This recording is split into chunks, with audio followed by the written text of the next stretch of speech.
Le collier de doigts. Ce conte de sagesse est tiré de la tradition bouddhiste ancienne. Version des commentaires. L'histoire que je vais vous raconter n'est pas une invention. Elle appartient à la grande tradition bouddhiste telle qu'elle a été transmise dans les commentaires du 5e siècle et dans certains sutras du Grand Véhicule. C'est une version plus détaillée que celle du canon le plus ancien. Les puristes la connaissent, elle est belle, elle est dure et elle porte un enseignement pour chacun d'entre nous. Première partie, un maître au cœur noir. Il était une fois au pays de Kosala, un jeune homme qui portait un nom comme une prière, Ahimsaka, celui qui ne fait point de mal. Il étudiait à la grande université de Taxila sous la direction d'un brahmane célèbre. Célébré, oui. Respecté, non. Car si cet homme connaissait par cœur tous les textes sacrés, son cœur, lui, était sec, comme un puits sans eau. On racontait tout bas qu'il pratiquait des rituels de magie noire à la nuit tombée, qu'il avait le mauvais œil, qu'il jetait des sorts à ceux qui lui déplaisaient. Certains de ses anciens élèves étaient morts dans des circonstances étranges, mais personne n'osait l'accuser ouvertement car il était puissant et sa colère faisait trembler. Ce maître aimait la flatterie. Il exigeait des cadeaux extravagants en fin d'études, des richesses, des terres parfois. Il avait une façon de sourire qui glaçait le sang. Pourtant, Ahimsaka était son élève préféré. Pourquoi ? Parce que le jeune homme était pur et que les êtres noirs aiment parfois la lumière comme les serpents aiment la chaleur du soleil. Ils veulent la posséder puis l'éteindre. Les autres élèves détestaient cette préférence. Ils inventèrent un mensonge. Ahimsaka convoitait la femme du maître. Ils le répétèrent 7 fois, à voix basse, dans l'oreille du brahmane. Le maître savait que c'était faux, mais il n'avait pas besoin de vérité pour haïr. Il avait besoin d'un prétexte. La jalousie et la peur firent le reste, car Ahimsaka possédait, disait-on, la force de 7 éléphants. Et le vieux brahman imaginait déjà que cet élève si fort pourrait un jour le détrôner. Alors, il décida de s'en débarrasser. Mais pas directement. Il avait trop peur. Il utiliserait la règle sacrée du dakshina, le cadeau d'adieu que tout élève doit offrir à son maître. Il convoqua Ahimsaka, lui caressait les cheveux d'une main qui semblait paternelle et murmura « Mon fils, ta formation est achevée. Voici le cadeau que je te demande en échange de tout ce que je t'ai donné. Tu m'apporteras 1000 doigts humains, chacun d'une personne différente. Tu les enfileras en guirlande autour de ton cou. Ainsi tu renaîtras dans le royaume de Brahma. »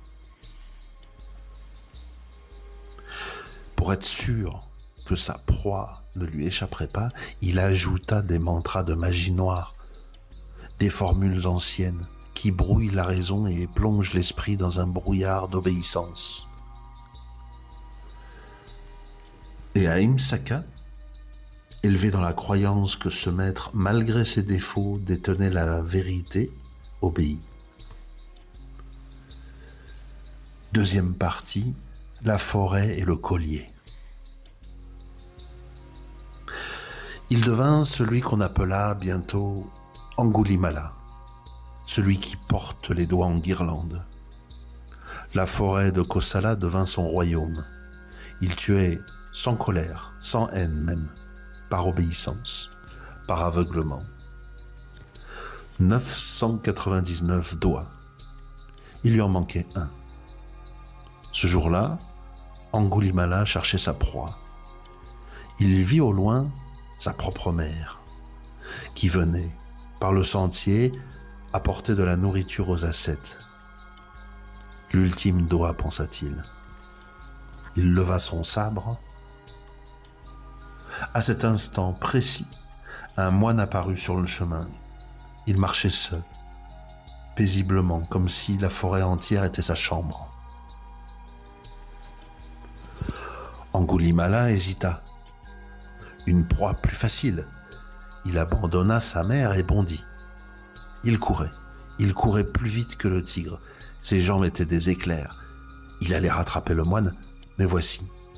Plus il courait, plus le moine s'éloignait. Et pourtant, le moine ne courait pas, il marchait, d'un pas tranquille, comme s'il se promenait au jardin. Angulimala accéléra encore. Ses poumons brûlaient, le sang battait ses tempes.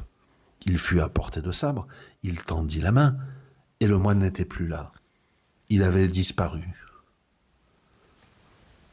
Non pas fui, non pas bondi, ni dissous, comme un mirage dans la chaleur.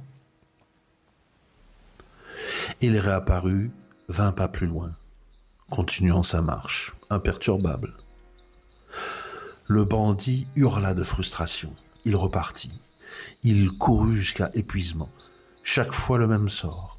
La main tendue ne rencontrait que l'air. Le moine se dérobait comme l'eau entre les doigts. Enfin, Angulimala s'effondra, haletant, vaincu par l'invisible. Il cria d'une voix déchirée. « Arrête-toi, mendiant! Arrête-toi! Je ne sais plus que ce que je fais. » Le moine s'arrêta. Il se retourna. Ses yeux n'exprimaient ni peur ni mépris, juste une paix immense, comme un lac sans vent. « Je me suis arrêté, Angulimala, dit-il doucement. C'est toi qui cours. » Le bandit suffoquait, non plus de course, mais de stupeur. « Arrêtez quoi? Je ne cours plus. C'est toi qui files comme un fantôme. » Le Bouddha, car c'était lui, répondit sans aucun effort. « Arrête de vouloir. Arrête de poursuivre. Arrête ton mental. Ton mental n'est pas le maître, c'est un outil. Si tu prends ton mental pour toi, tu ne pourras jamais t'arrêter. Tu peux rester assis sur un rocher, tu galoperas encore toute ta vie, poursuivant des ombres. Ton vieux maître de Taxila t'a offert un poison. Mais c'est toi qui as choisi de le boire, parce que ton mental a dit « il faut obéir, il faut accomplir, il faut gagner ». Moi, j'ai vu cela. Alors, où que je marche, je suis immobile. Arrête-toi maintenant. Le collier de doigts trembla sur la poitrine d'Angulimala. Quelque chose venait de se briser, quelque chose qu'il n'avait même jamais su qu'il portait.